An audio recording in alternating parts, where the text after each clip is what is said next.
ce moment à Dijon. Ce jugement inédit a à présent une commune condamnée à cause du charançon, ce petit insecte qui attaque les palmiers sur la Côte d'Azur. Au Canet, une branche est tombée sur un passant et pour la justice, la ville est responsable. Depuis 2010, elles ont l'obligation de lutter contre le nuisible. Certaines, vous allez le voir, emploient les grands moyens pour préserver un paysage de cartes postales en bord de mer. Audrey Richier, Raymond Chaplard. Ce drone est devenu le meilleur ami des palmiers.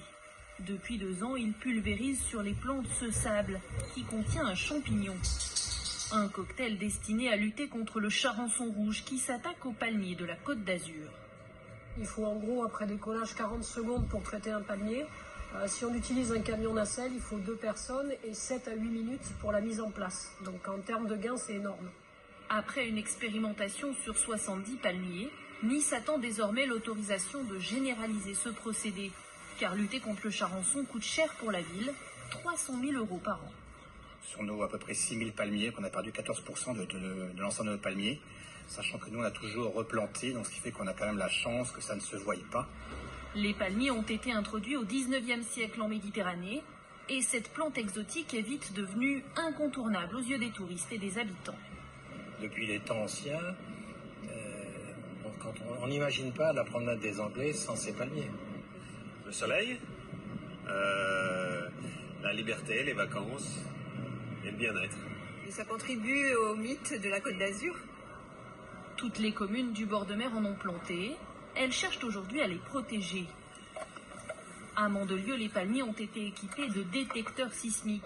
Ils ne repèrent pas les tremblements de terre, mais les vibrations des charançons au cœur même de la plante. Quand la larve se nourrit, elle cisaille les fibres internes, elle crée des galeries. Ces galeries répercutent des vibrations qui remontent dans la vis, dans le détecteur et jusqu'au logiciel. Une centaine de boîtiers ont été installés sur la commune, tous reliés à une application sur smartphone. Sur cette carte, les palmiers sains apparaissent en vert. Ceux où la présence de larves a été détectée sont en rouge. Ce palmier a été l'un des tout premiers signalés par l'application. Dans les 15 jours qui ont suivi, on a intensifié les traitements biologiques par rapport à une situation qui auparavant était compliquée dans le sens où les informations que nous avions étaient trop tardives et on avait très peu de chances de sauver les palmiers. La situation est complètement inversée grâce au détecteur. Un dispositif que la municipalité souhaite étendre aux particuliers qui possèdent des palmiers dans leur jardin et qui tardent parfois à les protéger du charançon. Aujourd'hui, on essaie de voir si cette technologie est avérée, de mettre en place des systèmes incitatifs pour qu'ils s'en équipent et qu'ils puissent traiter.